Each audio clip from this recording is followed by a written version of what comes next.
won the regular season and the conference title during the tournament. And want to welcome here to the show this morning, busy man, my man, Coach Carlos Funchess, Southern University head women's basketball coach. Good morning, Coach.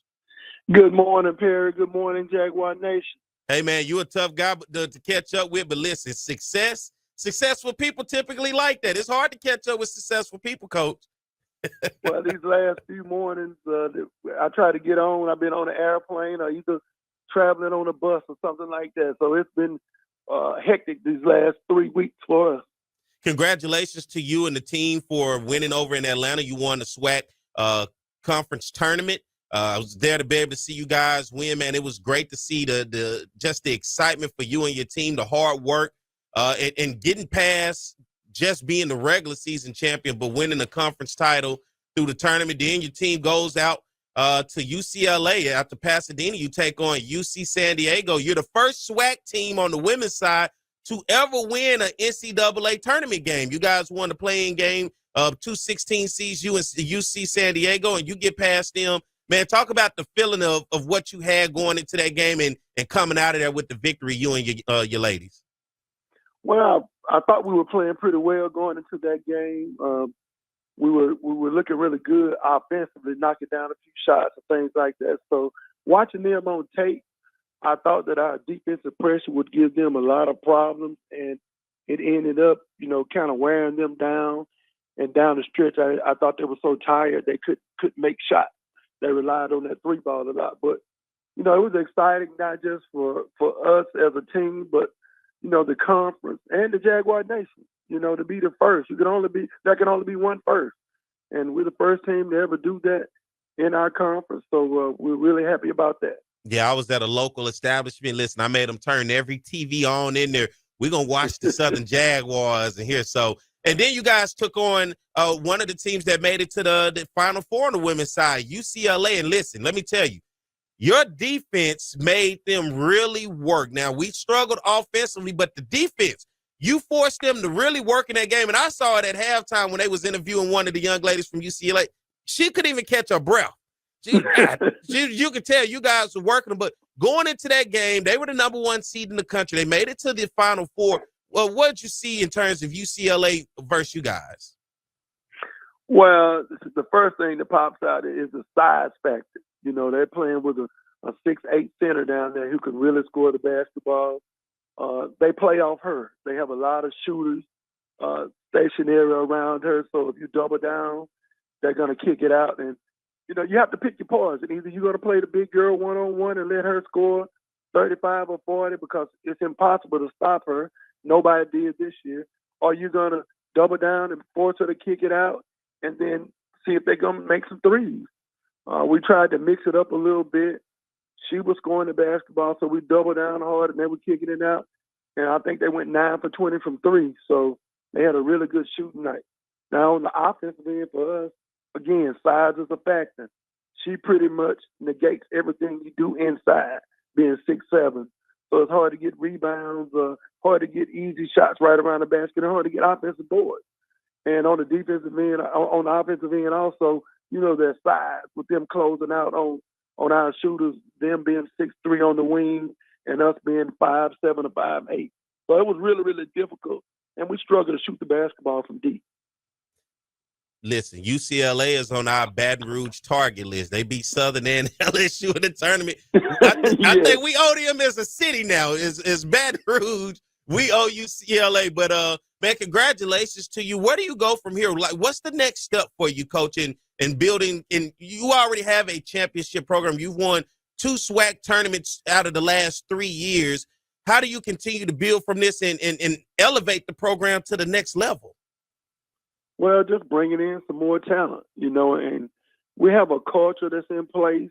We want to get the right players that fit our culture, not just on the court as far as playing hard and things like that, but also in the classroom. Like I've said many times before, we have a 100% graduation rate over the last 7 years.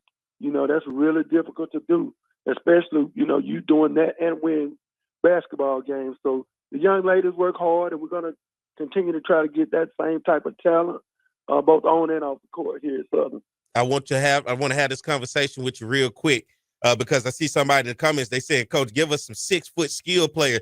How much do those players cost, Coach? On the wing, you saying 6 foot? I mean, 6 foot. We have 6'4" on the post down there. We have some good post players, but you talking about 6 foot wing players. It's going to be very difficult to get them in here because they get over recruited. We played against teams this year that had players on the wing position making $100,000 a year through NIL.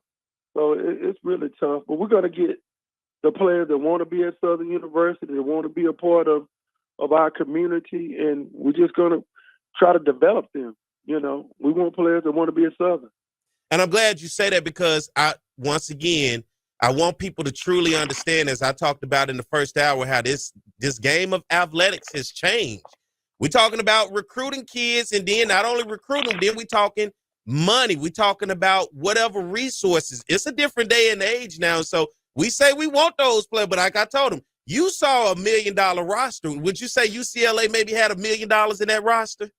Over $1 million, I would say. If you go on 1 through 15, I mean, Lauren Betts, the center herself, she's probably worth $750,000 or more. That's what probably her evaluation is when it comes to NIL. It's probably $1 million alone for her. She'll probably be the number 1 player picked in the draft next year. But I mean, that's the landscape now.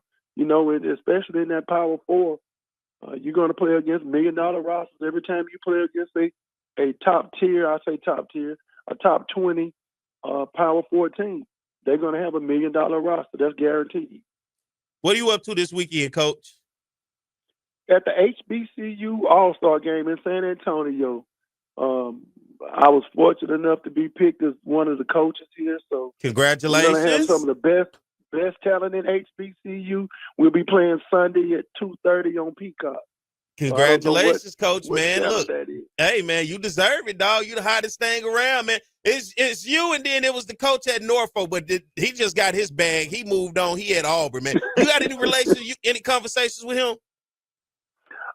We talked about playing a game last year in Atlanta. That was prior to the conference tournament being moved there, but we never could get everything, all the paperwork straight. So, but I know Coach Jermaine Woods. He and I were together pretty much most of the day. He'll be coaching on the other team here in the HBCU All-Star game. But I do know him. He was hired yesterday. It was made official. But I have a good relationship with him, and hopefully we'll be able to get a game scheduled in the near future. Yeah, you're talking about the top programs in basketball coming out of the MEAC and the SWAC. Real quick question before I let you go.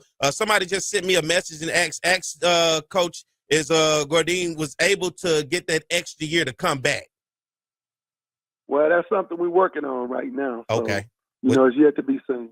Well, he working on it. They sent it to me real quick before I get ready to get you off. Coach, appreciate you coming on this morning, man. We'll do more with more time and have conversation because I want to give you your flowers, man. You had a tremendous season, regular season champs, SWAC tournament champs, going in, winning a game in the NCAA tournament. Hey, you went up against UCLA. You fought hard. You made us all proud, and now you're a coach at the All-Star game doing the Final Four weekend in college basketball, man. Congratulations to you, man. And, hey, I've been able to keep up with you through this journey all year, and thank you for coming on throughout the season and been able to not only talk to me, but to the fans out there and people that are listening, man, as we went on this journey with you of success. Thank you, Perry. The young ladies came out. They worked extremely hard for not just us, but for the university and for the conference. You want to make a good showing when you go out to these national tournaments, and they did a great job representing Southern. That's the voice of my man, Coach Carlos Funchess. Also, he won the slam dunk contest in college. What was that, 91? 1991. Dang, it's funny you said that because the young man that won it this year, he and I took a picture together yesterday, and he's playing in the HBCU men's game, All-Star game. So we took a picture together. So that was a good moment. Did you challenge him? I know. I'm about 30 years past that challenging stage. Well, thank you, Coach, for coming on this morning, man. Good luck to you guys tomorrow, man. I'll be watching on Peacock as you'll be coaching in the HBCU All-Star game. Thank you, Coach. Be safe out there. Okay, thank you, Perry. Take care.